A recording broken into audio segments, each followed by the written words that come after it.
There's a saying in photography that the best camera is the one that you have on you. So what if that statement was literally true? What if you could wear a camera almost all the time?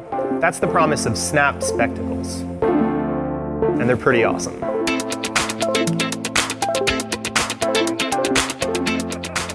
Now, spectacles are the first hardware product from Snap Inc., the company formerly known as Snapchat, and they really deliver on that promise. Even for someone like me who carries around a camera all the time, I'd really consider bringing these with me as well. And a part of that is that they tie right into the Snapchat app. Every video you shoot on these glasses gets sent right to your phone, and from there you can edit it and upload it or share it to your friends. Now, I've spent about a week with spectacles, and I've found 3 really good use cases for them. 1 is experiential videos. 2 is face-to-face interactions with the people that you know and love, and 3 is making videos that look and feel like memories. Now, spectacles are good at experiential videos because they leave your hands free. It lets you interact with whatever you're doing without having to juggle a camera. There's also a really wide-angle lens on this, not quite as wide as a GoPro, but it works in the same ways, sort of stretching the image and making everything look a little bit more exciting, especially if it's only at arm's length. Landscapes and open scenes look pretty good in spectacles, but where you're really going to see it shine is when you're holding something in your hands or playing around with something at arm's length. Now, spectacles are also really good at filming interactions with people, and that's because Snap went out of its way to make sure that everybody knows that you're recording, and that's what this whole recording light is about. Instead of an ominous red light that's telling everybody that you're filming them, it's this friendlier white wheel of lights that spins and sort of lets everybody participate in the experience if they want. How you doing? Can I get a Shack Burger, fries, and a large iced tea? You got a drink tray? I needed that. Part of that is the fact that the cameras shoot at 60 frames a second. Another part is the wide-angle lens, but it's really actually all about the fact that the camera sits there right at eye level.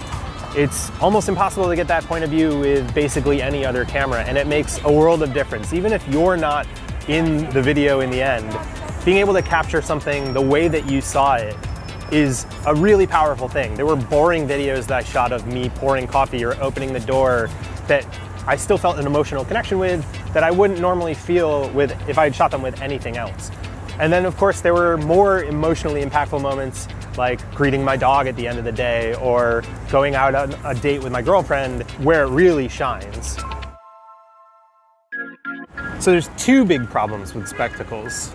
They don't really ruin the experience, but you are going to have to live with them if you want to use these. 1 is if you shoot a lot of videos with spectacles, transferring those videos can be a pain in the ass. Right now, we've spent a good chunk of the day shooting this video and shooting videos on spectacles, and it is now trying to import 83 videos.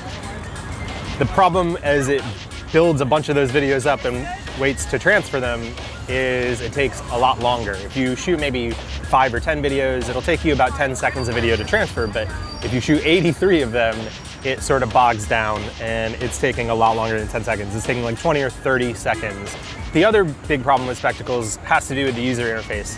With spectacles, you shoot the video on the glasses, you have to wait for them to transfer, and then once they've transferred, the app dumps them all into day-by-day groups. And so you have to go into each day and slide all the way over to find the video that you want, then tap again to edit it or do whatever you want with it, and then tap again to be able to post it to your stories. It's just 3 or 4 times as long of a process, if not longer, than any other interaction you do inside the Snapchat app. And that's after you figure all that stuff out. There's definitely still a learning curve here if you haven't used Snapchat a lot. But if you take a couple steps back, I feel like there's more going on here than these just being a supplement to Snapchat. I think the reason that Snap is calling itself a camera company now is that it's starting to test out bigger ideas, like being able to capture videos from your point of view that feel like memories. And in that sense, spectacles feel more like a beta test for what's coming next. Sure, they're $130. They're really hard to buy right now, and the video quality isn't quite there yet. But the ideas that spectacles represent are much bigger than what we have today.